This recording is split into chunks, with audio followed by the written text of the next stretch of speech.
नमस्कार दोस्तों, कैसे हैं आप सब लोग। उम्मीद करता हूं स्वस्थ होंगे, व्यस्त होंगे, जबरदस्त। तो साथियों, बात करेंगे उत्तराखंड को लेकर के। अब एनआईएस डीएलएड के मामले में जो चीजें घटित हुई हैं, आप जानते ही हैं कि माननीय सर्वोच्च न्यायालय में 5 तारीख को जो ट्रांसफर पिटीशन मामला था उत्तराखंड से, उस पर सुनवाई होते हुए माननीय सर्वोच्च न्यायालय ने उत्तराखंड सरकार को ये निर्देशित कर दिया है कि आप 3 महीने के अंदर जो है, जो 239 लोग हैं, जो पिटिशनर्स हैं, उनको आप जो है भर्ती प्रक्रिया में शामिल कीजिए और उनको नियुक्तियां दीजिए। यानी कि कुल मिला के 239 लोगों की नियुक्ति का रास्ता एकदम क्लियर नजर आ रहा है। माननीय सुप्रीम कोर्ट ने जैसा कि कहा है, उसमें इधर उधर की बात करने की कोशिश की सरकार ने, समय मांगने की बात की और ज्यादा। तो माननीय सर्वोच्च न्यायालय गवई सर ने बड़े ही कड़े लहजे में ये बात कही कि आप इसको 3 महीने में इंप्लीमेंट कीजिए, और नहीं तो फिर हम आपका जो सेक्रेटरी है उसको बुलाएंगे और 15 दिन के अंदर इंप्लीमेंट कराएंगे इस ऑर्डर को।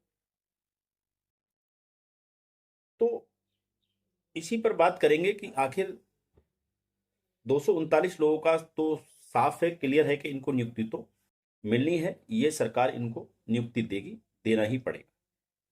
लेकिन इसके बाद अगर हम बात करें तो क्या माननीय सुप्रीम कोर्ट का ऑर्डर, हालांकि अभी वेबसाइट पे अपलोड नहीं हुआ है, तो वो ऑर्डर आता है फिर चीजें और ज्यादा स्पष्ट हो पाएंगी। लेकिन फिर भी अगर बात की जाए तो क्या उत्तराखंड में जितने भी एनआरएस कैंडिडेट्स हैं, क्या इस ऑर्डर से उन सबका समाधान होगा, इस पर बात करेंगे।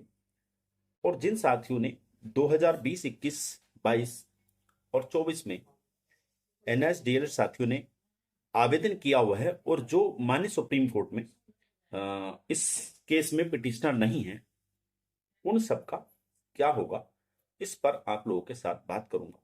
क्योंकि लगातार जो है, जो मैंने इस माननीय सर्वोच्च न्यायालय के उस दिन 5 तारीख की सुनवाई को लेकर के और ऑर्डर को लेकर जो वीडियो आप लोगों के बीच डाला था, उसमें काफी लोगों के कमेंट आए कि ये ऑर्डर सबके लिए मान्य होगा, क्या होगा, कैसे होगा।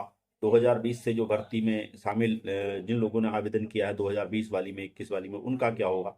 तरह तरह के सवाल नीचे से आ रहे, तो मुझे लगा कि एक आपके साथ इस विषय पर चर्चा हो जाए। उसी को लेकर के मैं आपके बीच उपस्थित हूँ। साथियों, आप सभी साथियों का स्वागत है आपके चैनल गेट सॉल्यूशन। वीडियो में अंत तक बने रहें,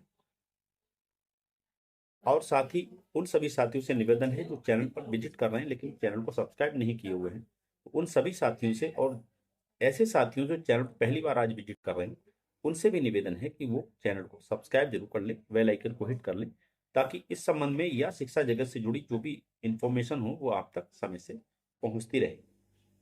तो साथियों देखिए, माननीय सर्वोच्च न्यायालय ने 5 मई को स्पष्ट तौर पे सरकार को आदेश दिया है कि आप 3 महीने के अंदर इन 239 जो पिटिशनर हैं, इनको आप नियुक्ति दीजिए।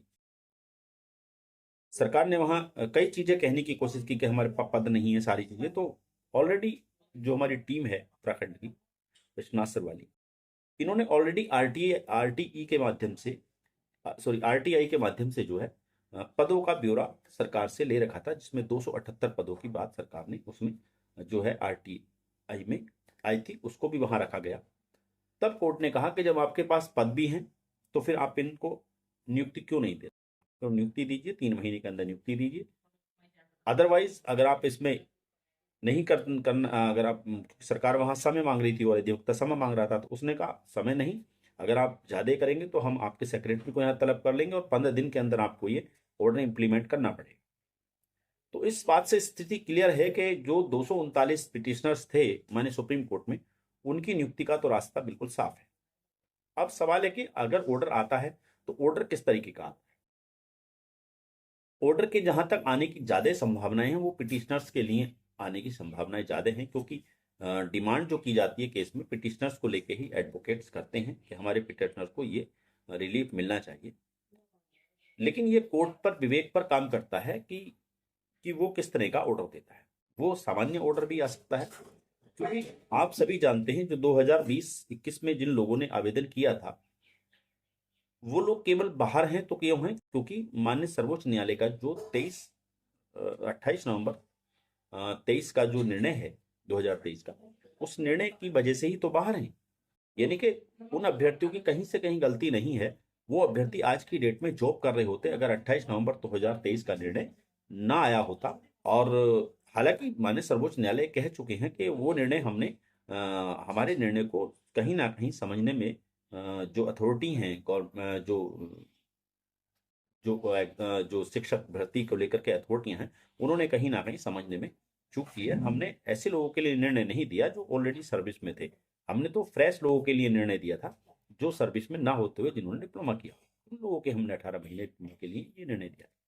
तो हालांकि सरकारों ने और जो भी अथॉरिटियां थी उन लोगों ने इस मामले को जैसा समझा उस तरीके से एनआईएस को बाहर रखा भर्तियों से। तो कहीं से कहीं हमारे एनालिस्ट साथी जो लोग हैं उनकी कहीं से कहीं तक कोई गलती नहीं है। तब भी वैलिड थे, आज भी वैलिड हैं। तो होना तो ये चाहिए कि माननीय सर्वोच्च न्यायालय को इस तरह का ऑर्डर देना चाहिए कि जो 2020-21 से जो लोग पार्टिसिपेट हैं, जो लोग आवेदन किए हों, उन लोग जो है सरकार नौकरी देने की व्यवस्था करे, चाहे इस भर्ती में पद बढ़ाए या जो भी करे, इस तरह का ऑर्डर आना चाहिए।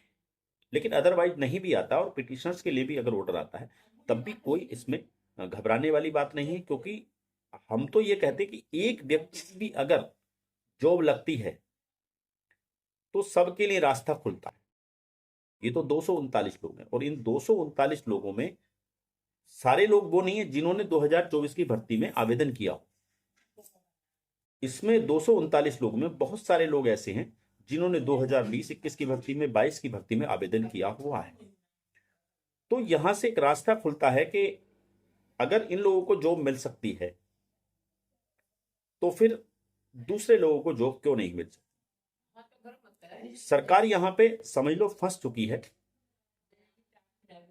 अब सरकार पर भी डिपेंड करेगा कि वो सरकार, क्योंकि अपने जो उनके लीगल एडवाइजर हैं उनसे जरूर जो उनकी लीगल एडवाइजर टीम होती है, जो उनके अधिवक्ता हैं गवर्नमेंट के, वो जब ऑर्डर आएगा माननीय सर्वोच्च न्यायालय का तो उसका जो है वो अवलोकन करेंगे। अवलोकन करने के बाद फिर डिसीजन मिलेगा कि क्या किया जाए। क्योंकि ये तो निश्चित है कि उन्हें 239 लोगों को तो नियुक्ति देनी पड़ेगी, नहीं देंगे तो कंटेम्प्ट का मामला आ जाएगा सरकार पे, उनको देनी पड़ेगी। अब सवाल ये कि 239 लोगों को अगर नियुक्ति दी जाती है तो बाकी लोग खड़े हो जाएंगे, वो भी कोर्ट जाएंगे।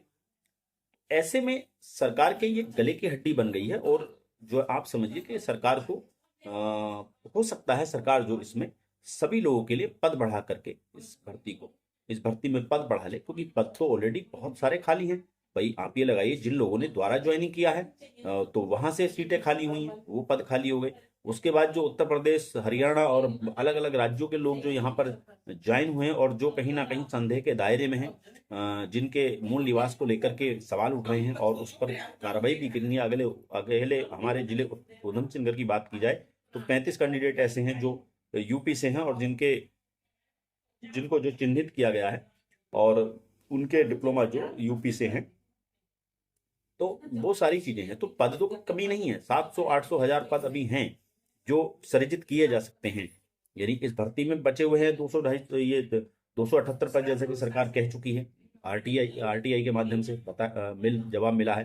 तो 278 तो यही, उसके अलावा जो और पद हैं सारे करे जाएं तो ऐसे बहुत सारे पद हैं, 1000 के आसपास पद सृजित किए जा सकते हैं। तो सरकार अब देखो किस तरीके से उसकी जो लीगल टीम है वो उसे किस तरीके से कहेगी कि किस तरह से करना चाहिए। लेकिन अगर सरकार केवल इन 239 लोगों को भी नियुक्ति देती है तो फिर दूसरे लोगों के लिए रास्ते खुल जाते हैं जॉब के लिए, क्योंकि वो भी लोग कोर्ट जाएंगे। और मैं तो कहूंगा जो जो लोग जहां जहां भी पिटिशनर थे, चाहे वो नंदन सिंह बोहरा वाले मामले में हूं, जहां भी पिटिशनर थे वो लोग अब एक्टिव हो जाएं अपने लिए। और जो लोग कहीं पिटिशनर्स नहीं थे वो लोग जो है, जो हमारी टीम है उत्तराखंड की जिसने ये मामला यहाँ तक लेके आई है और सब पूरे देश को जीत दिलाई है, एनआईएस को पूरे देश में वैलिड कराया है, उस टीम से जरूर संपर्क करें। जो कहीं भी पिटिशनर नहीं बने हैं अभी तक, वो लोग जरूर संपर्क करें, क्योंकि कहीं ना कहीं जो हमारी शीर्ष नेतृत्व टीम है उसके पास कहीं ना कहीं जरूर एक वो प्लान जरूर होगा कि आखिर हम दूसरे जो साथी हमारे हैं एनआईएस 239 के अलावा उन लोगों को कैसे न्याय दिलाएं। उसके लिए भी उनके पास एक पूरी रूपरेखा है। आप उन लोगों से जरूर संपर्क करें।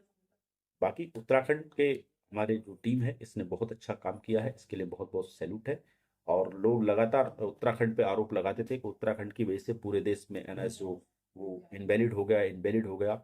और देखिए आज उत्तराखंड की वजह से ही पूरे देश में हमारा जो एनआईएस डीएलएड डिप्लोमा है वो पूरी तरह वैलिड हो गया है। आप कहीं से कहीं तक कोई गोलमोल प्रश्न घुमाने वाला मामला इसमें नहीं रहा है। ये चीजें स्थिति क्लियर हो। आज आप जानते हैं बिहार में जो है टीआरई 1 की जो है रिकाउंसलिंग हो रही है, तो उसके लिए जिन लोगों का सिलेक्शन होगा उनको अग्रिम बधाई। और बाकी ये आपके साथ चर्चा थी, उम्मीद है आपको चीज़ें अच्छी लगी हो। तो दूसरे लोगों तक भी इस वीडियो को साझा करें। बाकी जैसे ही ऑर्डर अपलोड होगा उसको लेकर भी आपके बीच उपस्थित रहेंगे। तब तक के लिए साथ नमस्कार, धन्यवाद।